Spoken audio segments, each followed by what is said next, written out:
Level of detail is crazy. So cool.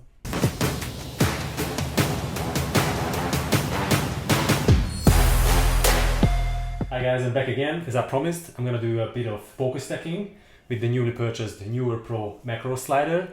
This time we're gonna be taking a photo of a dead cicada that I found a couple of weeks ago. The specimen is pretty dried out.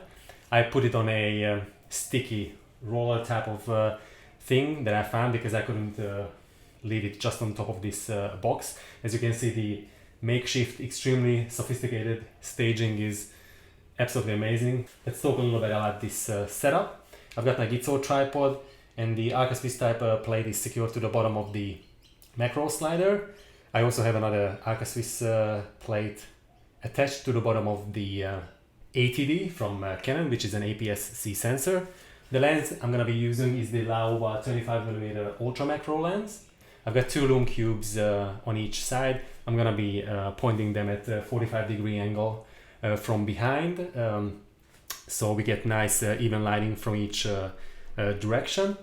For diffusion material, I have this little Bonnet type of diffuser attached to the lens, secured by Velcro. I got this a couple days ago from photography-accessories.com.au. I'm also going to be using a shutter release cable just to minimize vibration. We need to eliminate, or at least mitigate the micro movements of the camera. So we will be taking a series of shots, approximately 100 and 120 shots at different focal planes, to make sure that the eye area or the face is in complete focus from front to back. So first thing I'm gonna do is find the first frame, and that's gonna be the the first tiny structure of its face that's sharp, and then we move to the back of its head. So I've got everything ready to go. I lined the specimen with the camera. It took a while because ideally you would have a little specimen holder, and then you could adjust XY on the XY axis, its position, and do minuscule changes. This time I had to just go up and down until I found the right optimal height with the center column. The exposure is gonna be 0.8 seconds and ISO 100 and f8. I found the first shot that's gonna be sharp, but first things first, I'm gonna take a picture with my hand so I know where the stack starts from. So I'm gonna start taking the images now. I'm gonna bore you, with the whole process, and hopefully the result is gonna be good. See you guys on my computer.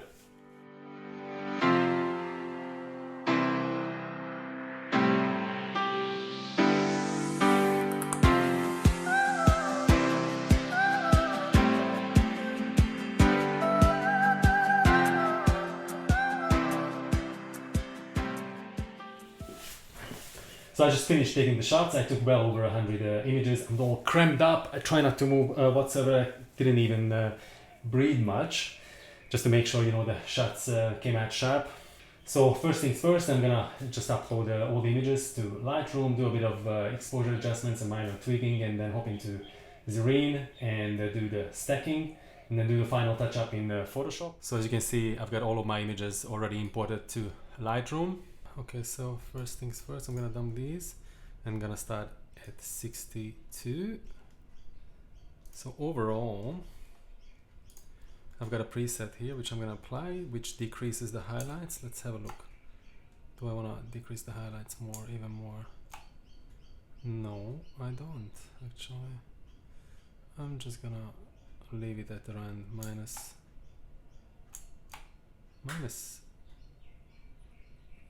18 or so. Increase shadow detail a little bit, maybe around, just leave it at around 25. Let's see how we go. So I'm gonna just sync these. So I ended up taking 162 images, and hopefully every single one of them is sharp and usable. Alright, let's just export, and then I'm gonna export them as cicada. And I'm just gonna chuck them onto the desktop. Export. Come on. My desktop looks really organized. So we got 161 shots and they just finished exporting. I'm gonna open them up in Zerene Stacker and stack them. So where are you? So on the left side you can see all the images, the input files, and all I'm gonna do is align and stack all PMax, which usually does a pretty fantastic job. You can see all the sharp parts are being added on a gradual basis. Once this is finished, I'm going to show you the end result.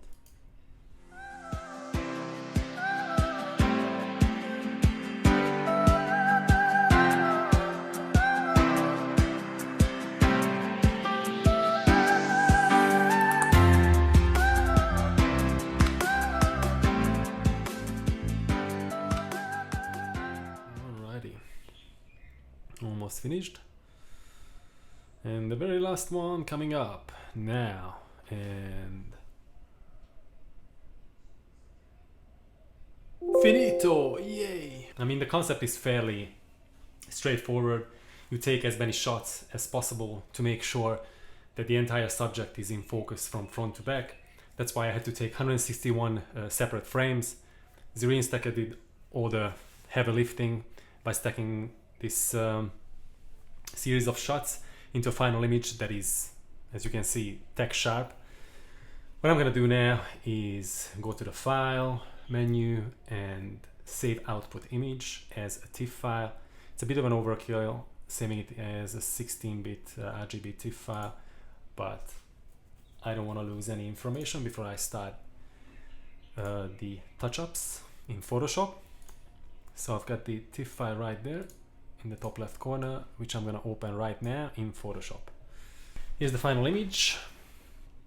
First I'm going to just duplicate the layer and let's zoom in. Level of detail is crazy. So cool. What I'm going to do first is I'm going to remove these hot pixels and the dust sensor trails, and that's going to take me quite a while. So I'll speed that up because it's just boring as.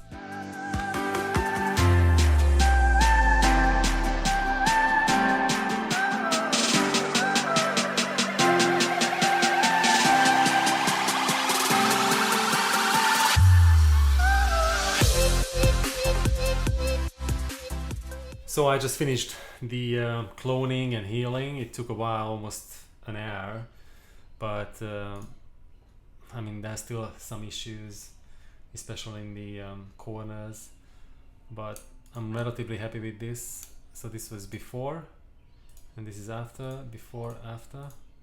If I zoom in, you can see all these hot pixels or stuck pixels that left trails, so I had to clone them out. There were plenty of those trails on top of the subject as well. What I'm gonna do now, I'm just gonna duplicate this layer just in case, and I'm gonna just apply my actions. First, just gonna add a bit of vibrance, saturation, and the curves adjustment layer. But I think this is a little bit too much, so I'm going to lower the opacity to something. This is before, something around 70. 70% looks rather good to me. So before, after. Overall, I'm pretty happy with this. What I'm going to do now is use the high pass filter action, which I'm just going to play right now. And I'm just going to start making sure I don't go out of the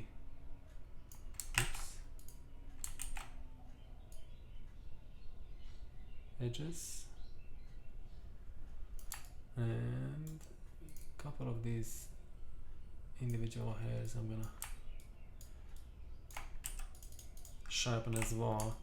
It's gonna take me quite some time, so I think I'm gonna just speed this up because you guys are gonna go mental if you have to watch this.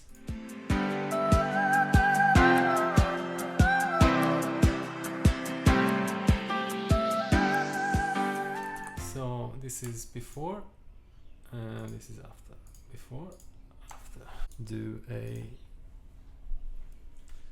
bit of 3D contrast, just like I did with the fly image. It's gonna create a normal map. So the normal map is generated. As you can see, it has added quite a bit of punch to the image, but it's a little bit too much. So now I'm just gonna selectively brush in the paths that I want a little bit more, that I want to add a little bit more punch to. Decrease the hardness and then go with around 4% and do the same with flow. I only want a little bit. So let's do this part a little bit. So not much, just a tiny bit.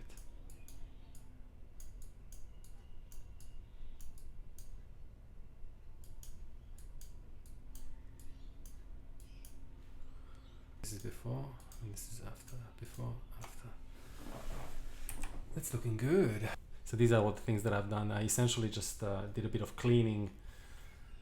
So this is all the things that I've done. I did a bit of cleaning, cloning, and then I did a curves adjustment layer, which is an RGB curve in all 3 red, green, and blue channels. I created the curves and made sure that they were not clipping any detail in their respective channels.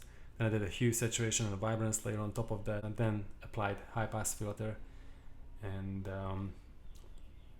did a bit of the 3D contrast with the normal map. I did those selectively.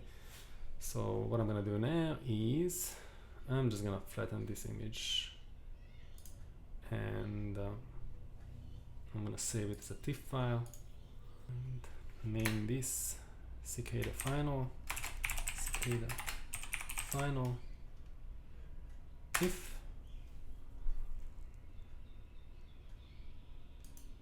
Okay, and also gonna save it as a JPEG. So this is the final image. I'm pretty happy with it. There's plenty of detail. I really like the colors. The lighting wasn't too bad. I mean, there are issues around the subject and it's not completely symmetric. Ideally, I would have had, you know, the bottom part of the mouth area or the mandible, whatever that's called, lower mandible, in full focus as well. But then I would have had to do a panorama stitching on the vertical axis. So if I zoom in, you can see all these tiny intricate details.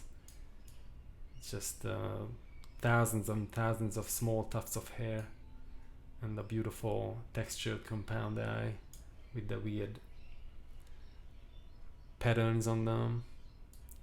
And this, I don't know what that is right in the center. That looks pretty cool as well. I hope you guys enjoyed the video. That little cicada portrait came out really well in my opinion. The level of detail is mind-blowing. I'm by no means an expert in deep stack macro photography by any stretch of the imagination. I just started the other day, you know, using the macro rail, but I can't wait to do more of these and then just fine-tune my own work.